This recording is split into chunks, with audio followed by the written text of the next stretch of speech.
L'intelligence artificielle est en train de bousculer pas mal de choses, et le design graphique n'y échappe pas.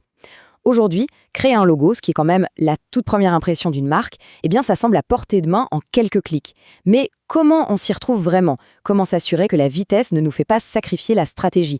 C'est exactement ce qu'on va décortiquer ensemble. La promesse, elle est super alléchante, pas vrai? Avoir une identité visuelle quasi instantanément. Mais est-ce que c'est vraiment la solution miracle pour construire une marque qui tient la route, une marque durable, ou est-ce que c'est juste un mirage qui risque de coûter cher plus tard? C'est la grande question qu'on se pose aujourd'hui. Alors, pour y voir plus clair, voilà notre plan de match. D'abord, on va se pencher sur le grand débat, IA ou artisan. Ensuite, on va jeter un œil à la boîte à outils qui existe. Puis, le cœur du sujet. Comment on écrit un prompt parfait? On regardera aussi, et c'est crucial, les limites de la machine. Et enfin, on verra comment faire de l'IA un vrai copilote créatif. Ok, rentrons dans le vif du sujet. Le problème, on le connaît tous. On a besoin d'un logo qui a l'air pro, mais souvent, le temps et le budget, c'est compliqué. Et c'est là que le choix se pose, est-ce qu'on part sur une solution automatisée ou est-ce qu'on fait appel à un savoir-faire humain? Et là, on voit bien le match. D'un côté, le designer amène de la stratégie, du sur-mesure, des fichiers pro, bref, une vraie vision de marque. De l'autre, l'IA, c'est la vitesse, l'accessibilité, des idées à l'infini et un coût souvent imbattable. Le but, ce n'est pas de dire qu'il y en a un meilleur que l'autre, c'est juste de comprendre le compromis qu'on est en train de faire. Bon, à ces théories, passons aux choses sérieuses, les outils. Parce que oui, l'IA peut être une solution vraiment puissante et accessible. Il y a aujourd'hui plein de plateformes, chacune avec ses points forts, pour transformer une simple idée en un concept visuel. Alors, qui sont les grands joueurs? On a des outils comme Luca ou Brainmark, parfaits pour avoir un kit de marque complet très vite, juste en répondant à quelques questions. Si on a besoin de quelque chose de plus unique, une illustration par exemple, là, Midjourney ou DALL-E 3 sont excellents. Et puis, il y a des approches un peu hybrides comme Designs.ai ou le Logo Maker de Fiverr. Au final, le bon outil dépend vraiment de ce qu'on cherche à accomplir. Mais attention, il y a un truc absolument essentiel à comprendre. La qualité de ce qui va sortir de la machine dépend à 100% de la qualité de ce qu'on y met. L'IA, ce n'est pas de la magie, elle ne fait que répondre à des instructions. Savoir bien lui parler, c'est ça la vraie compétence. Et cette phrase, elle tape en plein dans le mille.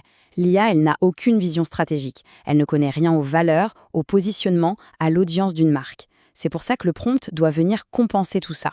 Il doit être hyper détaillé, hyper intentionnel. En gros, c'est à nous de lui donner tout le contexte qu'elle n'a pas. Alors, comment on le construit, ce fameux prompt parfait? On peut voir ça en 4 étapes. 1. Le style. Est-ce qu'on veut du minimaliste, du vintage, peut-être une mascotte? 2. Les couleurs. Lesquelles et surtout, quelle émotion elles doivent transmettre? 3. Le symbolisme. Qu'est-ce que le logo doit raconter? La croissance, la sécurité, l'innovation? Et 4. Super important, le format. Il faut utiliser des mots techniques comme logo vectoriel ou flat design pour la guider vers un résultat qu'on pourra vraiment utiliser. Et maintenant, le reality check, le moment où on se confronte à la réalité.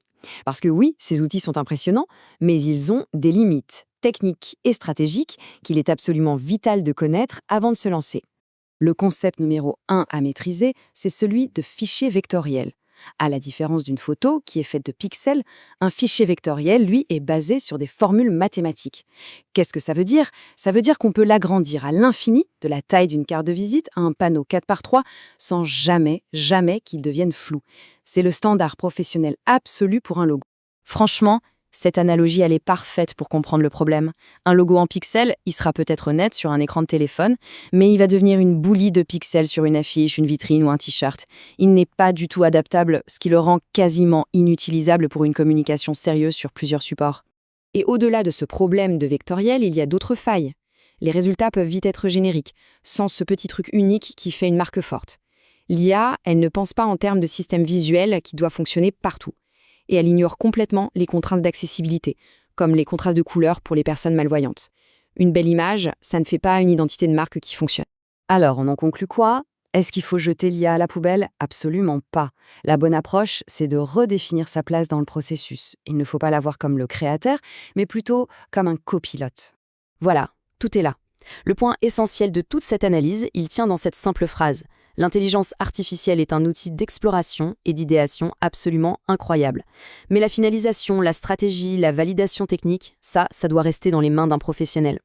Concrètement, ça donne quoi un bon process? Eh bien, ça ressemble à ça. On commence par utiliser l'IA pour s'éclater, générer plein d'options, explorer des pistes créatives. Ensuite, on trie, on garde le meilleur et on construit un mood board. Et ce mood board, il devient le point de départ d'une discussion avec un ou une designer. C'est cette personne qui va transformer ses idées brutes en une vraie identité de marque et qui va livrer les fameux fichiers pro indispensables.